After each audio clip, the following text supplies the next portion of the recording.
ایک ہندوستان سے آیا تھا شخص، اس نے آ کے امام سے کہا کہ میں مناظرہ کرنا چاہتا ہوں۔ امام نے کہا کس بات کا مناظرہ؟ اس نے کہا میں ہندوستان سے آیا ہوں تیرے علم کے قصے سن کے، کہ مدینے میں ایک شخص ہے جو ممبر پہ بیٹھ کے ہر علم پہ بات کر رہا ہے۔ اس نے کہا چل میں تجھ سے پوچھتا ہوں، تو مجھے سوالوں کے جواب دے۔ امام نے کہا کون سے؟ اس نے کہا مجھے بتا کہ انسان کی اس بیماری کا علاج کیا ہے، اس بیماری کا علاج۔ امام سارے سوالوں کو جواب دیتے رہے۔ جب اس کے پاس بیماریاں ختم ہو گئی، امام نے کہا میں تجھ پہ سوال کروں؟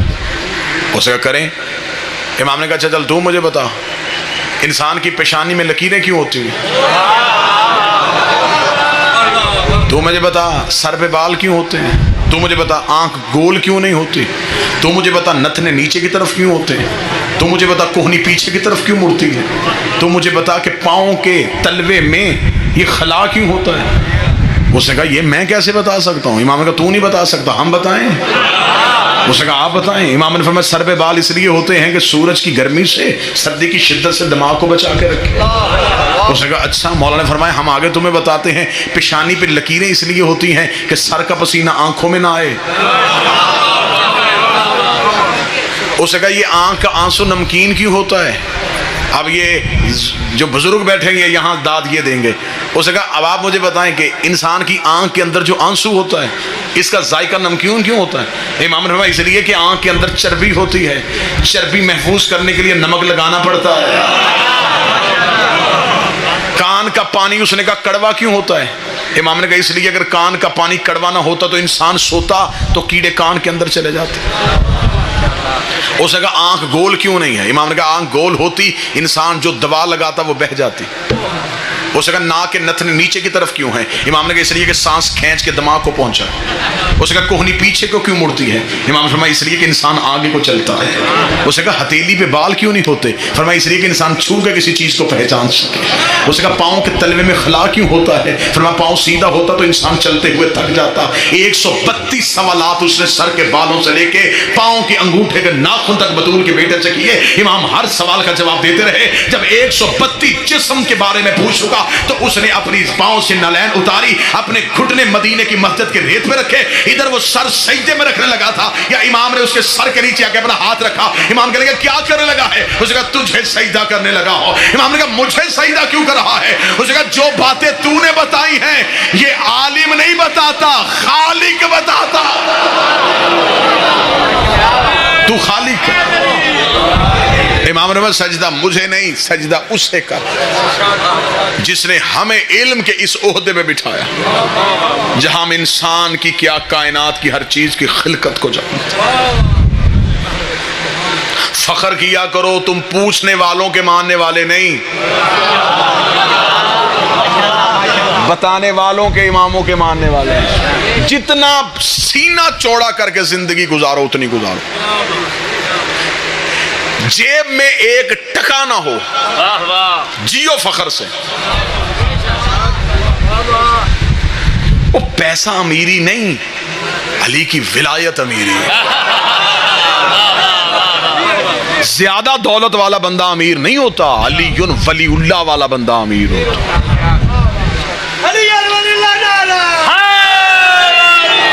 سینہ جوڑا کر کے جیو، فخر سے جیو، کیونکہ ہمارے پیر ہمارے امام ان کے ایڈریس یہ نہیں کہ ان کے پہلو میں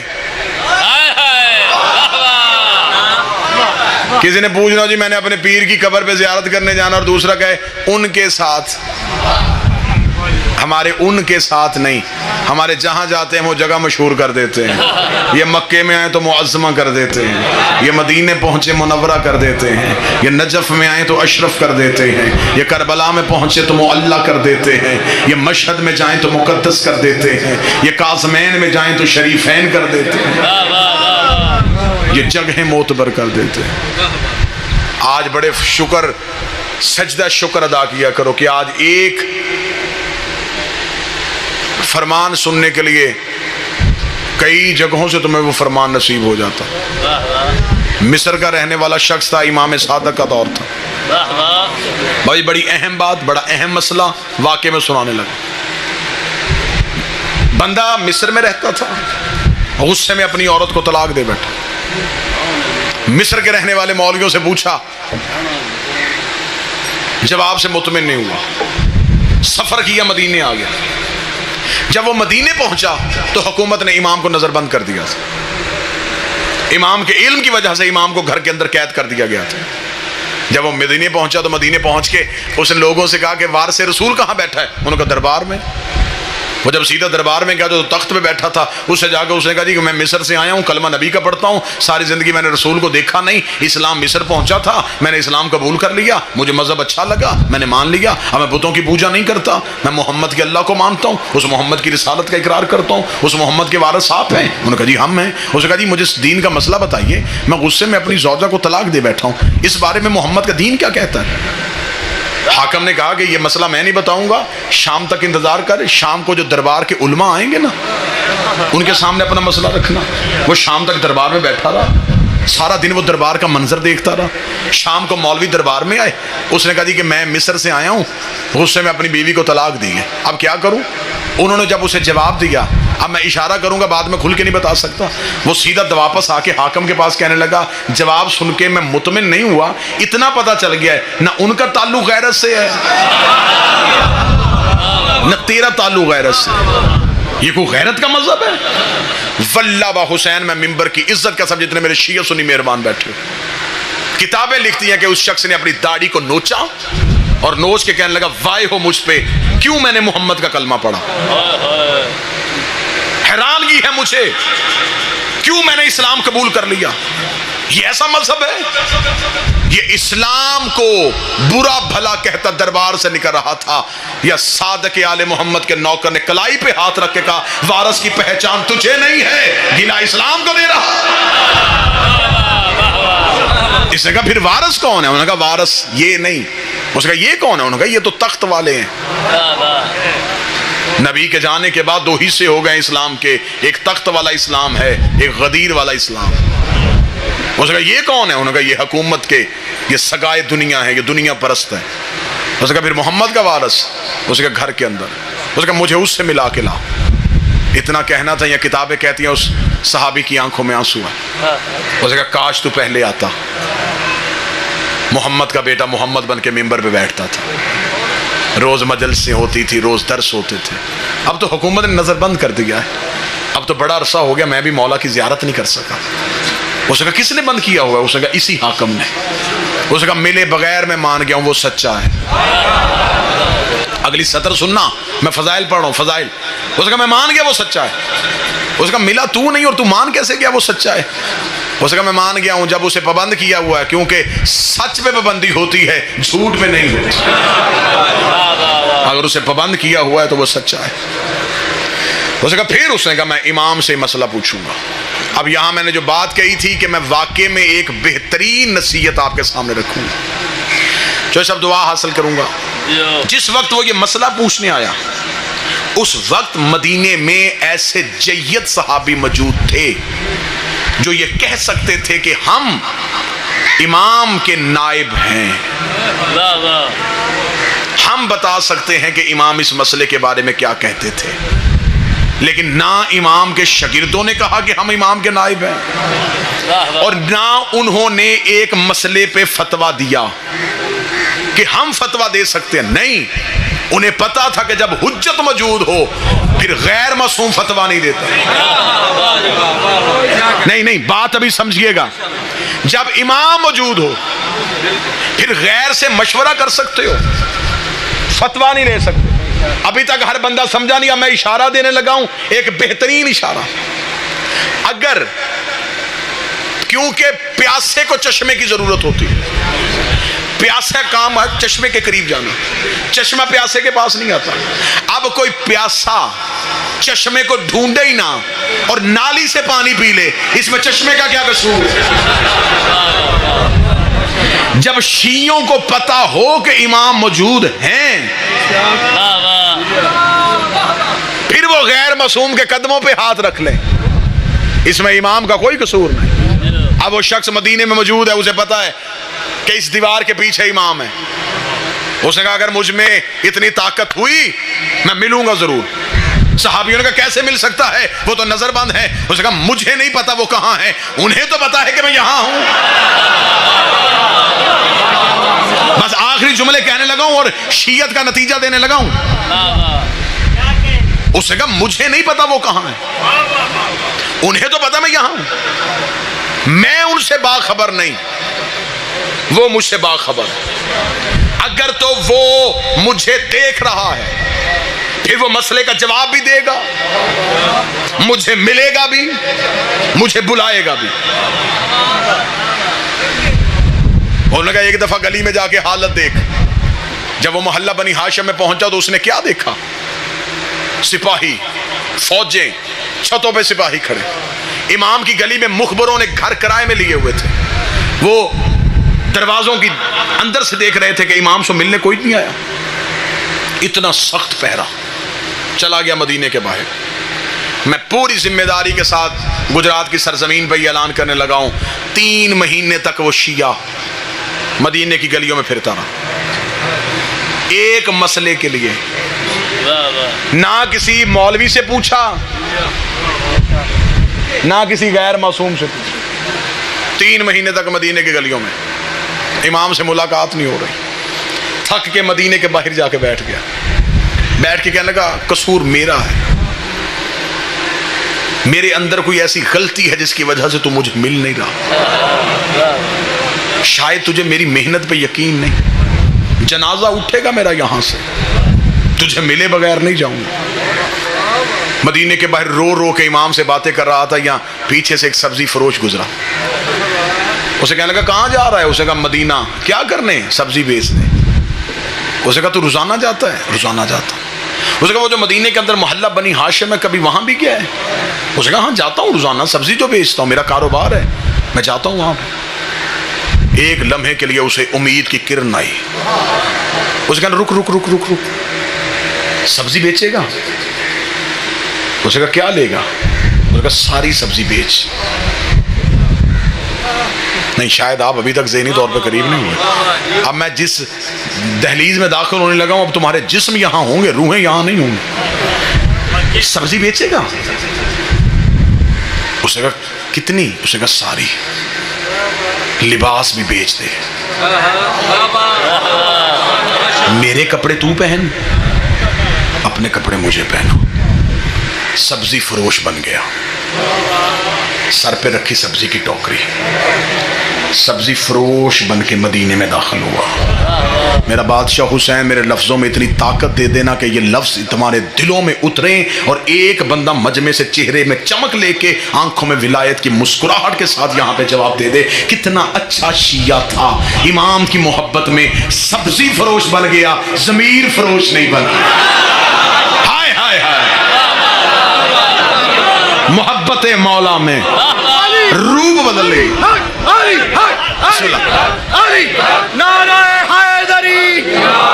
رسول کے بیٹے کی محبت میں بسم اللہ صلی.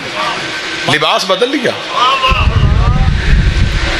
ضمیر فروش نہیں بنا. سبزی فروش بن کے مدینے میں داخل ہو گیا. کس مدینے میں؟ جہاں بطول کا بیٹا ہے. کس مدینے میں؟ جہاں 3 مہینے گلیوں میں پھر رہا اور امام سے مل نہیں رہا. مدینے میں داخل ہو گیا سبزی فروش بن کے. سبزی لے لو, سبزی لے لو. گلیوں سے ہوتا ہوتا محلہ بنی ہاشم کی طرف رخ ہو گیا. محلہ بنی ہاشم کی پہلی چیک پوسٹ جہاں فوجی کھڑے تھے, انہوں نے روکا. کہاں جا رہا ہے؟ اس نے کہا سبزی بیچنے جا رہا ہوں. اس نے کہا تجھے خبر ہے اس گلی میں کون ہے؟ تو اس نے کہا مجھے نہیں پتا, میں تو سبزی فروش ہوں, روزانہ سبزی بیچنے آتا ہوں. انہوں نے کہا ہاں ہاں ٹھیک ہے, گزر جا. 3 مہینے کے بعد اس مقام تک پہنچ گیا, گلی میں داخل ہو گیا, محلے میں پہنچ چکا ہے. اب پتا ہے کہ اسی محلے میں مولا کا گھر ہے. اب اس گلی میں داخل ہونے لگا ہے جس گلی میں میرے بادشاہ کا محل ہے. جو ہی اس گلی میں آئے تو پھر فوجیوں نے روکا. کہاں جا رہا ہے؟ اس کا اس گلی میں سبزی بیچنے جا رہا. اس کا تجھے پتا ہے کہ اس گلی کے اندر کون رہتا ہے؟ اس کا مجھے یہی خبر ہے کہ یہاں کوئی اہم شخص رہتا ہے جس کے لیے فوجیوں نے یہاں پہ پہرے لگائے ہوئے ہیں, لیکن مجھے کسی کا پتہ نہیں. میں تو دوسرے شہر سے سبزی بیچنے آتا ہوں. چل گزر. اب امام کی گلی میں داخل ہو گیا. اب دل دھڑکنا بند ہو رہا ہے, قدم بوجھل ہو گئے ہیں. 3 مہینے سے جس کا انتظار کر رہا تھا وہاں پہنچ چکا ہے. اب زبان گونگی ہو گئی ہے اور یہاں والی زبان بول رہی ہے. اب دھڑکنیں گفتگو کر رہی ہیں, دل کے لہجے سے بول رہا ہے, زبان بالکل چپ ہے, یہ دل بول رہا ہے کہ دیکھ اب میں یہاں تک آ گیا ہوں, اب میرا اتنا امتحان نہ لے, اب میری محبت کی قدر کر لے, میں بڑی مشکلوں سے یہاں تک پہنچا ہوں, اب تو جہاں بھی ہے مجھے بلا لے, چل مجھے سوال کا جواب نہ دینا, مجھے صرف زیارت کروا دے, میں صرف دیکھنا چاہتا ہوں کہ محمد کیسے تھے, میں دیکھنا چاہتا ہوں علی کا حسن کیسا تھا, میں دیکھنا چاہتا ہوں حسین کریم کتنا تھا. اب یہ دل کی دھڑکنوں سے گفتگو کرتا ہوا امام کے دروازے کے بالکل سامنے پہنچ گیا. اب پتا ہے کہ یہ دروازہ ہے امام کا, لیکن فوجی یوں چھتوں پہ ہیں, سپاہی آگے پیچھے ہیں, یوں پہرا ہو رہا ہے. اب جب امام کے دروازے کے بالکل سامنے سے گزرا, ایک لمحے کے لیے آنکھیں بند کی کہ اگر ایک قدم بھی آگے بڑھ گیا تو دوسری طرف سے باہر نکل جاؤں گا, واپس مڑنے کوئی نہیں دے گا.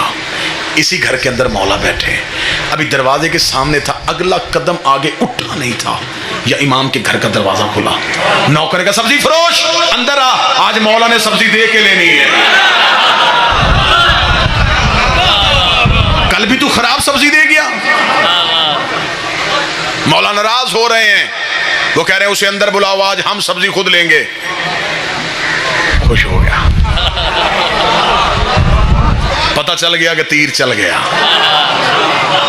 دھڑکنیں سمجھ گیا, وہ گفتگو بات بھام گیا. وہ جلدی سے امام کے دروازے کی طرف, فوجیوں نے سامنے تلواریں نیزے کی, کدھر؟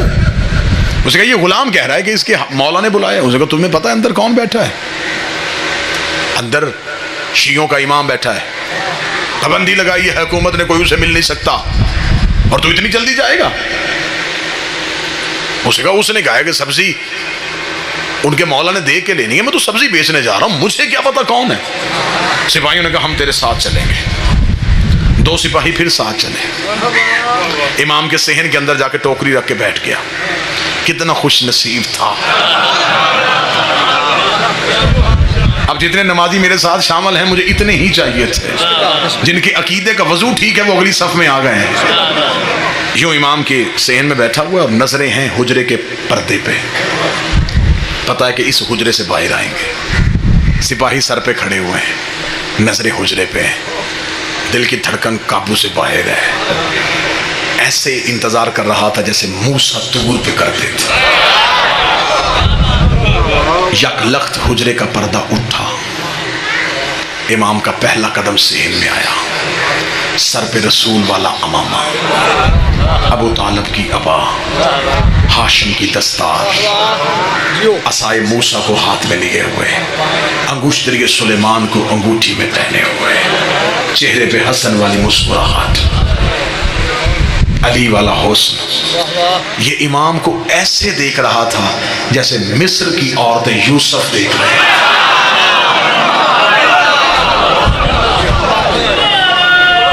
بسم اللہ. اگلے ہی لمحے میں مہتاب امامت اس کے پہلو میں آ گیا. امام اس کے قریب آ کے بیٹھ گئے, خوشبو ولایت کو اس نے سونگھنا شروع کیا. امام نے اس کے قریب بیٹھ کے ٹوکری سے کپڑا ہٹایا, امام نے سبزی چننی شروع کی. یہ امام کا چہرہ دیکھ رہا ہے, سوالی کو سوال بھول گیا, سائل کو خبر ہی نہیں کہ میں کہاں پہ ہوں. یہ امام کا چہرہ دیکھ رہا تھا. اس نے سپاہیوں کی طرف دیکھا, اپنا چہرہ امام کے بالکل قریب کیا. اب یہ چہرہ قریب کر رہا تھا. امام نے کہا تیری طلاق نہیں ہوئی. کوئی ایک بندہ تو ہوگا جو قدر کرے, کوئی ایک بندہ تو ہوگا جو 35-40 منٹ کا معاوضہ مجھے دعا کی صورت میں دے دے. تیری بسم اللہ. عجب روحانیت کی فضا بن گئی مجلس میں. بادشاہ حسین کی قسم, عجب روحانیت کی فضا بن گئی مجلس میں. ایران کا تیری طلاق نہیں ہوئی. بسم اللہ. اس نے آہستہ سے لہجے میں کہا میں نے پوچھا تو نہیں. امام نے کہا ہم سوالوں کے محتاج ہیں. اس نے یوں سپاہیوں کی طرف دیکھا کہیں نہ کہیں شک نہ پڑ جائے. امام نے کہا مطمئن ہو کے بیٹھ, وہ نہیں سن رہے. ہائے ہائے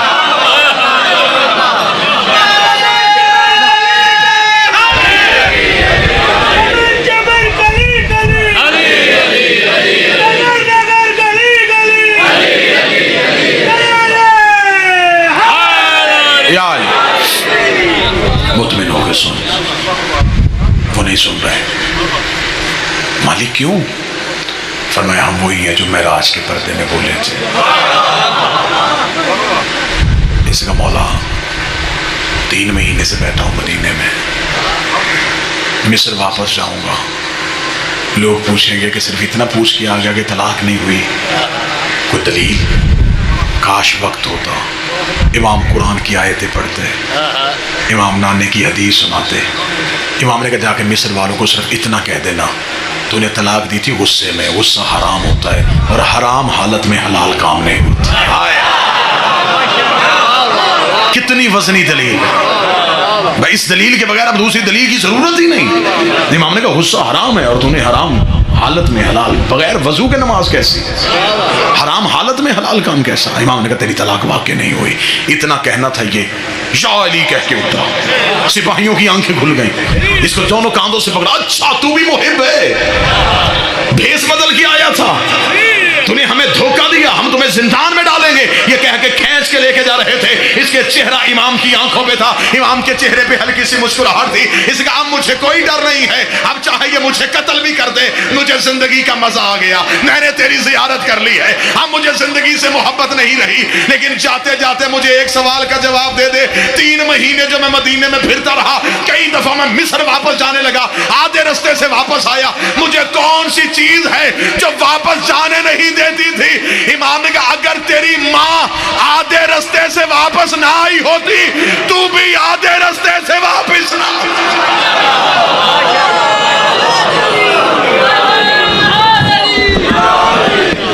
وہ بھی ایک دفعہ زمانے جاہلیت میں گناہ کا ارادہ لے کے گھر سے نکلی تھی, آدھے رستے سے واپس پلٹ آئی. تو بھی آدھے رستے سے اس لیے واپس پلٹا کہ تو حلالی ہے. خوش نصیب ہو اس مولا کے ماننے والے ہو. کچھ نہ ملے ہمیں دنیا میں, ہمیں کچھ نہیں چاہیے, ہمیں صرف انہوں نے اپنی محبت دے دی, بغیر مانگے ہمیں علی کی ولایت مل گئی, بغیر خوف کہ ہم حسین کا ماتم کرتے, بغیر لالچ کے ہم محمد کی بیٹیوں کو روتے. بادشاہ حسین کی عزت کی قسم, میرے بعد بہت بہترین مصائب کی دنیا کا ایک نام ہے, اللہ درجات بلند کرے بابا سید صابر حسین شاہ صاحب کے, اللہ اس پورے خانوادے کو سلامت رکھے. ایک ذاکری کی درسگاہ تھے, وہ انہی کے فرزند ہیں, بہترین مصائب آپ کو سنائیں گے. بادشاہ حسین کی عزت کی قسم چوہی طاہر صاحب, یہ جو آنسو آنکھ سے گرتا ہے یہ عطا ہے, یہ خیرات ہے. جن میں کئی دفعہ ذکر زہرا کے لیے جاتے ہیں, ہر آنکھ نہیں ہوتی, ایک لمحے کے لیے جس پہ وہ ترس کر دیتے ہیں نا, پھر آنکھیں برسنا شروع ہو جاتی. یہ ہم پہ سب سے بڑا احسان ہے, ہم اس سے روتے ہیں جس کی لاش پہ بہنیں نہیں روئی. یہ ہم پہ سب سے بڑا کرم ہے.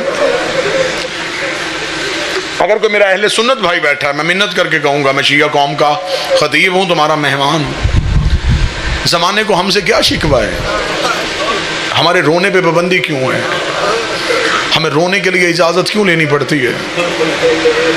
ہم دنیا کو یہ کہتے ہیں کہ لوگ ہنسنے کے لیے اجازت لیتے ہیں, لوگ سرکس کے لیے اجازت لیتے ہیں. ہم اتنی مظلوم قوم ہیں, ہم صرف ایک منت کرتے ہیں, ہمیں کھل کے رونے دو. ہمارا زمانے میں ہنسنے کو دل نہیں کرتا. لوگ ہمیں کہتے ہیں تم عید والے دن بھی روتے ہو, ہم کیسے نہ روئیں؟ ہمیں نہیں پتا کہ مسلمانوں کی دونوں یہ جو عیدیں ہیں یہ سیدوں کی کوفہ کھا گیا. میرا سلام ہے میری قوم کے ہر ماتمی کو. بس میں نے زیادہ وقت آپ کا لے لیا, اب مصائب میں زیادتی نہ ہو, 2 ہی جملے پڑھ دوں گا. جس بادشاہ کا فضائل پڑھا ہے اسی کی مصیبت پڑھ دیتا ہوں, کیونکہ یہ وہ مضمون ہیں جو سارا سال نہیں پڑھے جاتے ہیں. ہر شہادت آپ سنتے ہیں, یہ وہ شہادتیں ہیں جو نہیں پڑھی جاتی. میں 2 سطریں اس بادشاہ کی پڑھ دیتا ہوں. سادات و غیر سادات مجھے معاف کر دینا، یہ کائنات کا 12 ائمہ میں سے یہ غریب امام وہ ہے اس کے گھر کو بھی بطول کے گھر کی طرح آگ لگائی گئی، جس کی ہلکی سی بھی تاریخ سے دلچسپی ہے، جعفر صادق کی حویلی کو جلایا گیا ہے۔ آپ سمجھتے ہیں کہ مسلمانوں نے صرف ایک دفعہ آگ لگائی؟ نہیں، انہوں نے ایک دفعہ بطول کے گھر کو آگ لگائی، پھر انہوں نے زینب کے خیمے کو آگ لگائی، تیسری بار انہوں نے جعفر صادق کی حویلی کو آگ لگائی۔ اب مجھے اگلی سطر سادات سے، خصوصاً سادات سے، ممبر پہ بھی سادات بیٹھے معافی مانگ کے، جب امام جعفر صادق کے گھر کو آگ لگی ہے نا، امام کی 4 بیٹیاں سو رہی تھی،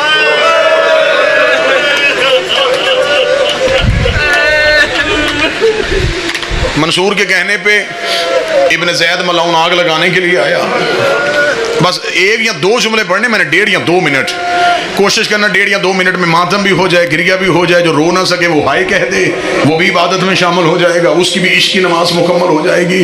جب یہ امام بادشاہ صادق کے گھر کو آگ لگانے کے لیے آئے نا، بیٹیاں بادشاہ کی سو رہی تھیں، ابن زید ملعون نے چاروں طرف سے آگ لگائی ہے۔ جب چاروں گھر کے کونوں سے آگ لگی ہے نا، تو امام کی بڑی بیٹی عالیہ اٹھ کے وہاں گئی ہے جہاں موسیٰ کاظم تھے، رو کے کہتی موسیٰ جاگ، میرے گھر کو آگ لگ گئی ہے، موسیٰ جاگ، حویلی کو آگ لگ گئی ہے۔ کتابیں کہتی امام موسیٰ کاظم کے لیے آگ بجھانے کے لیے اور کچھ نہ تھا، امام نے سر سے امامہ اتارا، امامہ اتار کے امام نے اس کے کپڑے سے آگ بجھانی شروع کی، بہن نے بھائی کا ہاتھ پکڑا، رو کہتی موسیٰ تیرا امامہ جل جائے گا، اتنا کہنا موسیٰ کاظم زمین پہ گر گئے، رو کے کہا تجھے بھائی کی چادر کی اتنی فکر ہے، ہائے شام غریبہ، میری ماں زینب رو کے کہتی سجاد آنکھیں کھول، تیرے بستر کو آگ لگ، جلتی ہوئی آگ سے میری ماں نے امامت کو بچایا۔ چاروں طرف سے آگ ہے۔ ایک جملہ میں نے پڑھ لیا، ایک میں نے اور پڑھنا ہے، ایک جملے کے لیے پھر میں دعوت دوں گا، جتنے غیر سید ہو ہم نے دینا ہے پرسہ، جتنے سادات مجلس میں بیٹھے ہیں تم نے بحیثیت اولاد زہرا پرسہ وصول کرنا ہے۔ اب سادات سے معافی مانگ کے جب لگ گئی نا گھر کو، چاروں طرف سے آگ۔ ابن زید ملعون، میں کتاب کے جملے پڑھوں گا، کوئی روئے نہ روئے، پردے والا دیکھ رہا ہے۔ ابن زید ملعون جب گھر کو آگ لگا کے دربار میں پہنچا، منصور ملعون نے کہا سنا خوشخبری، جلایا جعفر صادق کی حویلی، قتل کرایا جعفر صادق کو۔ اتنا کہنا تھا، ابن زید ملعون نے تلوار زمین پہ پھینکی، اس نے کہا ملعون ہم سے وہ ظلم کروا جو ہم سے برداشت ہوتے ہیں، ہم سے وہ ظلم نہ کروا جو ہم سے برداشت نہیں ہوتے۔ اس نے کہا کیا کر کے آیا ہے؟ اس نے کہا جب ہم نے حویلی اس کی آگ لگا دی، ہم گھر کے اندر گئے ہیں، اس کی 4 بیٹیاں بابے کے اوپر گری ہوئی تھی، رو کے کہتی ہمیں قتل کر دے، میرے بابے کو کچھ نہ کہنا۔ اس نے کہا آخر ہم بھی صاحب اولاد تھے، میں اس کی بیٹیاں کیسے قتل کرتا، اور دشمنی تیری جعفر صادق کے ساتھ ہے، ہم واپس آ گئے ہیں۔ اتنا جملہ سننا تھا، ایک مرتبہ پرسہ دینا، مولا جعفر صادق تیری قسمت ہے، تیری 4 بیٹیاں تیرے اوپر آئیں اور تیرا قاتل واپس چلا گیا۔ ہائے قسمت سکینہ کی، جب بابے کی گردن پہ سر رکھ کے، شمر کے خنجر پہ ہاتھ رکھ کے رو کے کہہ رہی مجھے قتل کر دے، میرا 3 دن کا پیاسا، میرا اللہ راضی بابا۔ اس بے غیرت نے ایک ہاتھ اٹھایا، سکینہ کے چہرے پہ تماچا،